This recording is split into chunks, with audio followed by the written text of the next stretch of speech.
பேச்சுவார்த்தை குழுவுடன் இரண்டாவது கட்டமாக இன்று நடைபெற்ற பேச்சுவார்த்தையில் விடுதலை சிறுத்தைகளுக்கான 8 தொகுதிகளை அடையாளம் கண்டிருக்கிறோம். பேச்சுவார்த்தை குழுவின் தலைவர் நாடாளுமன்ற உறுப்பினர் டி.ஆர். பாலு அவர்களும் விடுதலை சிறுத்தைகள் கட்சியின் சார்பில் நானும் ஒப்பந்தத்தில் கையெழுத்தாகிவிட்டது. முறைப்படி அதிகாரப்பூர்வமாக கூட்டணியின் தலைவர், திராவிட முன்னேற்ற கழகத்தின் தலைவர் தலைவர் ஸ்டாலின் அவர்கள் விரைவில்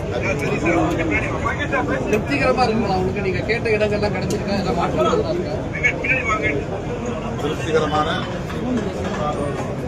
சுமூகமான அளவில் விரும்பிய தொகுதிகள் கடந்த முறை வெற்றி பெற்ற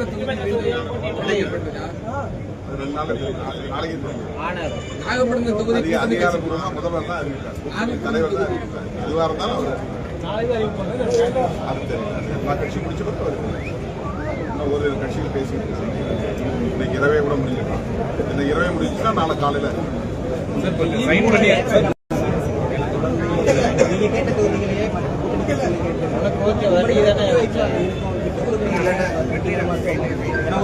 நேற்று சொன்ன மாதிரி தான் நிறைய கூட்டணி கட்சிகள் நாங்கள் கேட்கறது இன்னொரு கட்சி அவங்க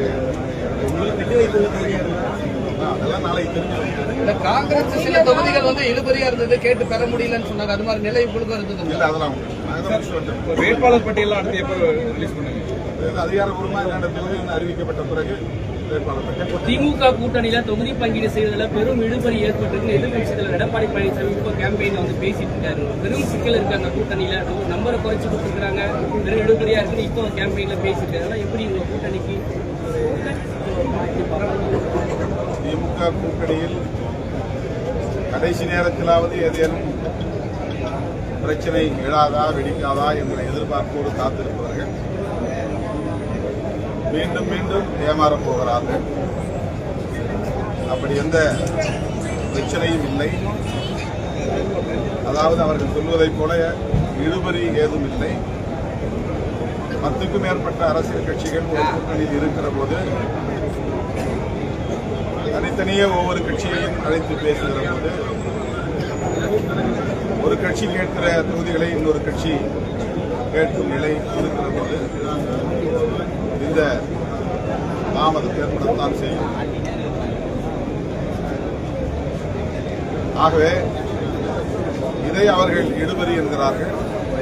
அப்படி எந்த இழுபறியும் இல்லை என்பதுதான் யதார்த்தமான உண்மை. இன்று இரவே அல்லது நாளை காலை அனைத்து தொகுதிகளும் கூட்டணி கட்சிகளுக்கு ஒதுக்கப்பட்ட பின்னர் முதல்வர் அதிகாரப்பூர்வமாக அறிவித்தார். அங்கீகாரம் இல்லாத கட்சிகளுக்கு அதிக இடங்களை கொடுத்து, அங்கீகாரம் உள்ள கட்சிகள் குறைஞ்ச இடங்களை கொடுத்து கூட்டணி திமுக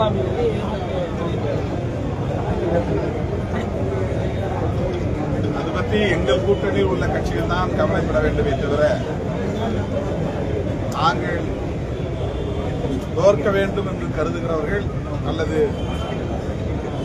வெற்றி வாய்ப்பை இழக்க வேண்டும் என்று நினைக்கிறவர்கள் கவலைப்படுவதில் அர்த்தமில்லை. சார், தமிழகத்தில் ஒரு சில சங்கடங்கள் இருந்தாலும் கூட ஒற்றுமையா இருக்கிறீங்க. பட் பாண்டிச்சேரியில் ஒரு குழப்ப நிலை அங்கே ஏற்பட்டிருக்கு. அதை எப்படி கிரவுண்ட்ல போயிட்டு கேம்பெயின்ல அதை எப்படி ஃபேஸ் பண்ண போறீங்க? பாண்டிச்சேரியில் எப்பவுமே அது மாதிரிதான் இருக்கும். அதாவது தொகுதி பங்கீடு நடந்தாலும் கூட சுயேட்சை என்கிற பெயரில் வேட்புமனு தாக்கல் செய்வது, அது அந்த பிரச்சனைகளுடைய தேர்தலை சந்திப்பது என்பது நீண்ட காலமாக களத்தில் சந்திக்கிற ஒன்றுதான். இப்போதும் அந்த நிலை இருக்கிற சூழல் நிலவுகிறது.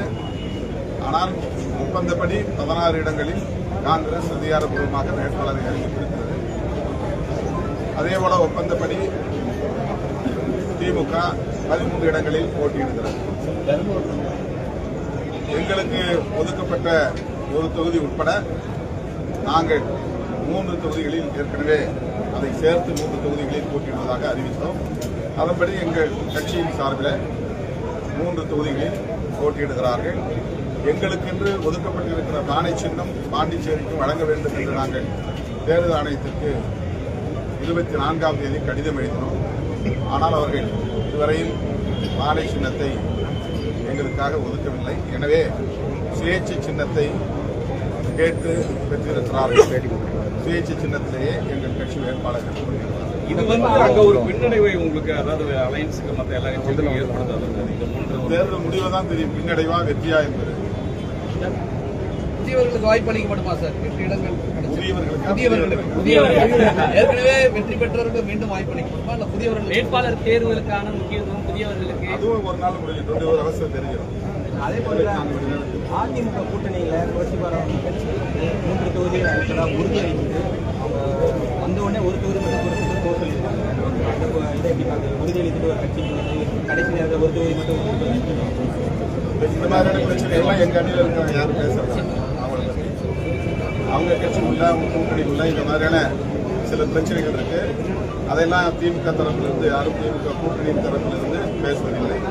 அங்கே இந்த மாதிரியான நெருக்கடிகள் அல்லது சின்ன சின்ன கட்சிகளுக்கு தருகிற நெருக்கடிகள் அவங்களும் அதே மாதிரி தான் ரெட்டடையில் தான் நிற்கணும், தாமரையில் தான் நிற்கணும் அப்படின்னு இந்த தோழமை கட்சிகளுக்கு நெருக்கடி தருகிறார்கள். தமிழ் மாநில காங்கிரசுக்கு 5 தொகுதியை கொடுத்துவிட்டு அதை தாமரை சின்னத்தில் தான் நிற்க வேண்டும் என்று அழுத்தம் கொடுத்திருக்கிறார்கள். அந்த மாதிரியான பிரச்சனைகளை நாங்கள் யாரும் சுட்டிக்காட்டுவதில்லை. ஆனால் திமுக கூட்டணியில் இந்த மாதிரியான தாமதம் ஏற்பட்டால் கூட இன்னும் இழுபறி என்று சொல்லிக் கொண்டிருக்கிறார். அப்படி எதுவும் இல்லை. நாளை அல்லது நாளை மாலை, நாளை காலை அல்லது நாளை மாலை முதல்வர் அவர்கள் அதிகாரப்பூர்வமாக அனைத்து கட்சிகளுக்குமான தொகுதி விவரங்களை அறிவிப்பார். தேர்தல் பரப்புக்கு காவல்துறை அனுமதி மறுத்திருக்காங்க. ஜனநாயக தேர்தல் நடத்தக்கூடிய பாசிச தாக்குதல் விஜய் குற்றம் சொல்லியிருக்காங்க. இப்போ எலெக்ஷன் கமிஷன் கண்ட்ரோலில் தான் இருக்கு. இதுக்கு திமுக பொறுப்பே இருக்க முடியாது. திமுக கையில அல்லது முதலமைச்சர் கையில் அந்த அதிகாரம் இல்லை. சார், நீங்கள் வெளியிட போகக்கூடிய அந்த 8 வேட்பாளர்கள் பட்டியலில் பெண்களுக்கு இடம் இருக்குமா? அறிவிப்பில் தெரியும்.